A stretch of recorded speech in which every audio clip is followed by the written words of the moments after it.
On a cold January evening in 2010, 55-year-old JoAnn Romain attended a prayer service at St. Paul Catholic Church in Grosse Pointe Farms, Michigan. The quiet suburb was considered one of the safest in the Detroit metro area. That night, JoAnn parked her car in the church lot, participated in the brief service, and then disappeared without a trace. Her vehicle was found soon after the service ended. The car was unlocked, her purse and keys were still inside, and there was no sign of struggle.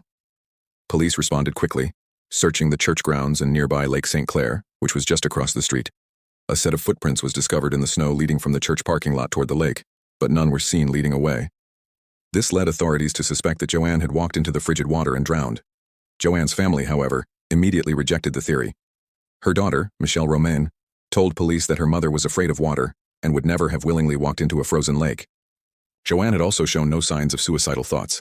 In fact, she had seemed upbeat in the days before her disappearance, even discussing plans for upcoming family events. Despite these concerns, police conducted multiple dives in the area where the footprints ended, assuming her body would surface in due time, but weeks passed and nothing was found. JoAnn had no known mental health issues or history of vanishing. Her bank accounts remained untouched, and there was no activity on her phone or credit cards. 70 days later, on March 20, 2010, JoAnn's body was discovered floating in the Detroit River near Boblo Island in Ontario, Canada, over 30 miles from where she had last been seen. Her body was fully clothed and had no obvious signs of trauma. An autopsy concluded that JoAnn had died from drowning, but it offered no insight into how she traveled such a great distance through partially frozen waterways. The medical examiner ruled the death a suicide, and police closed the case shortly after.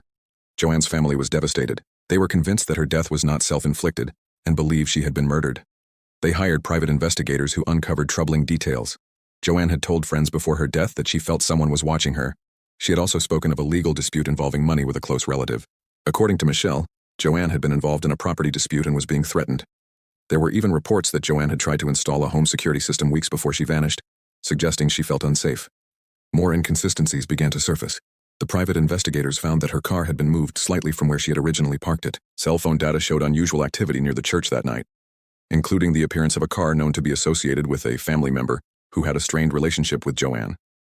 The footprints near the lake were never definitively proven to be hers, and no water or ice was found inside her boots, which would be expected if she had walked into the lake herself.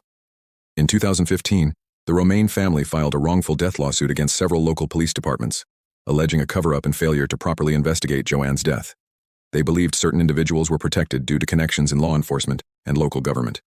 The lawsuit was dismissed in 2020 due to lack of evidence. To this day, JoAnn Romain's death remains one of Michigan's most haunting unsolved cases. It has been featured in several true crime programs and documentaries, including a high-profile segment on Netflix. Public interest in the case continues to grow, fueled by the lingering suspicion that something more sinister happened on that cold January night.